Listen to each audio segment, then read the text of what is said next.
नमस्कार दोस्तों, स्वागत है आपका मेरे YouTube चैनल कथा भक्ति ज्ञान में। यह राजा दशरथ जी के विवाह के पूर्व की कथा है। एक दिन संध्या के समय अकस्मात राजा दशरथ धनुष बाण लेकर रथ पर सवार होकर जंगल में निकल पड़े। राजा दशरथ जी का रथ सरयू नदी के तट पर पहुंचा तो राजा दशरथ जी को ऐसा शब्द सुनाई पड़ा मानो वन्य हाथी गर्ज रहा हो। उस हाथी को मारने के लिए राजा दशरथ जी ने तीक्ष्ण शब्द भेदी बाण छोड़ दिया। बाण के लक्ष्य पर लगते ही किसी जल में गिरते मनुष्य के मुख से ये शब्द निकले, आहा मैं मरा, मुझे निरपराध को किसने मारा, ना जाने किस पापी ने मुझे बाण मारकर मेरी हत्या कर दी। इतना सुनकर दशरथ जी को ज्ञात हुआ कि हाथी की गर्ज सुनना मेरा भ्रम था। वास्तव में वह शब्द जल में डूबते हुए घड़े का था। उन वचनों को सुनकर दशरथ जी के हाथ कांपने लगे। दशरथ जी दौड़ते हुए वहां पहुंचे जहां वो मनुष्य था।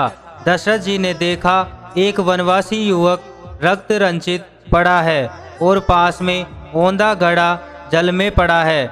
दशरथ जी को देखकर युवक क्रुद्ध स्वर में बोला, राजन, मेरा क्या अपराध था जो आपने मेरे ऊपर बाण चलाया?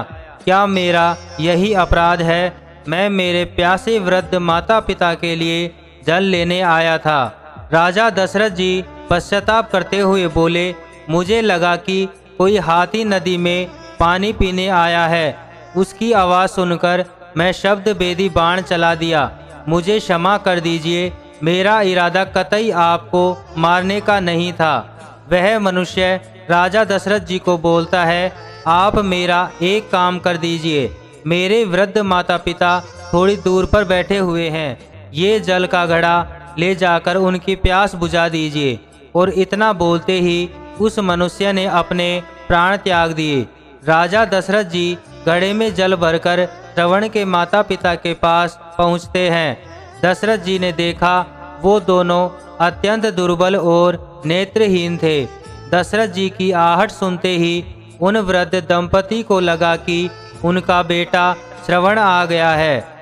श्रवण के पिता बोलते हैं, बेटा श्रवण, पहले अपनी माता को पानी पिला दो क्योंकि वह प्यास से अत्यंत व्याकुल हो रही है। श्रवण के पिता के वचनों को सुनकर दशरथ जी ने घबराते हुए कहा, मैं अयोध्या का राजा दशरथ हूँ। मैंने अंधकार के कारण हाथी के भ्रम में तुम्हारे निरपराध पुत्र की हत्या कर दी। आप मुझे क्षमा कर दीजिए। आप मुझे जो भी दंड देंगे मुझे स्वीकार है। पुत्र की मृत्यु का समाचार सुनकर वृद्ध दंपति राजा दशरथ को श्राप देते हैं, हे राजन, जिस प्रकार पुत्र वियोग में हमारी मृत्यु हो रही है उसी प्रकार तुम्हारी मृत्यु भी तुम्हारे पुत्र वियोग में होगी। बोलते ही श्रवण के माता पिता ने प्राण त्याग दिए। तो दोस्तों, कैसी लगी आज की कथा?